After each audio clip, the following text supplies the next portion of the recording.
Herkese merhaba. Her ne kadar Ramazan'da yemek yaparken zaman geçse aslında güzel de olsa da bazen halimiz olmayabiliyor. O yüzden buzluk hazırlığı yapıp birazcık rahata vermek hepimizin hakkı. Hatta bunu çalışanlar da yapabilir, dışarıdan yemek istemeyenler için. İlk tarifim tavuk döner. Bunun için tavukları gördüğünüz gibi ince dilimler halinde kesiyoruz. Sosu için soğan rendeliyoruz. Suyuyla birlikte ekliyoruz. Sarımsak rendeliyoruz. Bir kenarda yoğurt, biber salçası, domates salçası, kekik, karabiber, kimyon, dilediğiniz baharatlardan koyup iyice karıştırıyorsunuz. Sonra en az 6 saat boyunca buzdolabında dinlenmeye bırakıyorsunuz ki iyice lezzetler özdeşleşsin.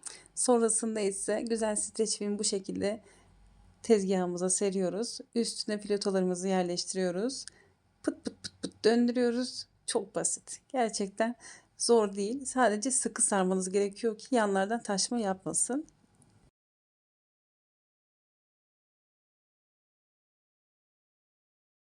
En sevdiğim buzluk hazırlıklarından diğeri ise tabii ki de içli köfte olmazsa olmaz. Hatta dolap bununla kaplı olsa hiç fena olmaz. Bunun için öncelikle iç harcımızı hazırlıyoruz. Kenarda soğumaya bırakıyoruz. Nedenini anlatacağım. Sonrasında hamurumuzu güzel bekletip yoğuruyoruz. Detaylar açıklamada yer alacak. Hamurumuzu sıcak suda bir 10 dakika beklettikten sonra diğer malzemeleri güzel ekliyoruz. Hamur makinesinde çok pratik oluyor.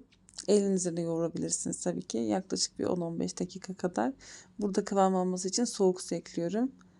Hemen küçük bir test yapıp tamam olmuş deyip tepsiye alıyoruz. Benim için önceden yuvarlak yapmak daha pratik olduğu için onları güzel bezelere ayırıyorum. Soğuttuğum kıyma harcını elimle güzel şekil verip bu şekilde buzlukta donduruyorum. Sonra normal içli köfte açar gibi hafiften açıp içine bu köfteleri yerleştiriyoruz. Sonradan tekrar şekil veriyoruz ve emin olun çok kolay, pratik bir yöntem oluyor ve dış kabuğu çok daha ince oluyor. Çok daha lezzetli oluyor. Ben böyle düşünüyorum. En azından bir deneyebilirsiniz bence. Artanlardan da küçük köfteler yaptım. Birazı fellah köftesi olacak. Birazı da normal yemeklere katılmak için olacak. Bu şekilde. Diğer tarifim hindi sote. Hindimizi güzelce temizleyip sonra ince şeritler haline kesip böyle küçük küçük küpler halinde kuşbaşı olarak doğruyoruz. Bu şekilde işlem devam ediyor.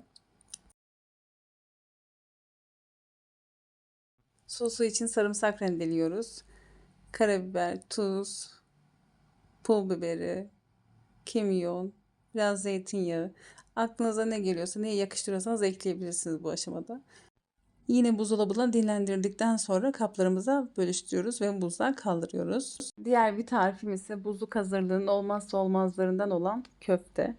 Bunun için soğanı ve maydanozu rondodan geçirip suyunu sıkıp harca ekliyorum. Sonrasında yumurta, sarımsak rendesi, birazcık galeta unu, tuz, kimyon, karabiber, pul. Sonrasında iyicene yoğurup şekil verme aşamasına geçiyoruz. Ben bu şekli tercih ettim ama siz nasıl yapmak istiyorsanız yapabilirsiniz. Hiç fark etmez bence. Aralarına da yağlı kağıt koyuyorum ki yapışmasın ve porsiyonluk olarak hep bir anda çıkartabileyim.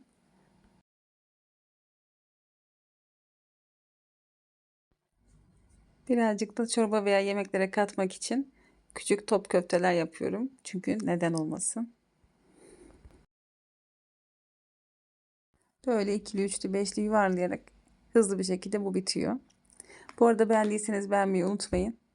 Kafanıza takılanları yorumlarda sorabilirsiniz. Yeni tarifleri kaçırmamak için abone de olabilirsiniz. Şimdi diğer tarifimize geçelim. Bu da çıtır tavuk. Benim spesiyallerimden.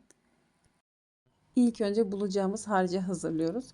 Sonrasında ise şekilleri tamamen zevkimize kalmış. Ben iki türlü hazırladım. Çıtır tavuk olacakları ince şerit halinde hazırladım. Tavuk burgere koyacaklarımı ise birazcık daha geniş kesim yaptım.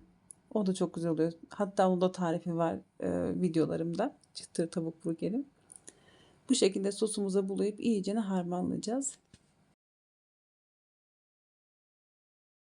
Ve her zamanki gibi buzdolabımızda yine dinlenmeye alacağız.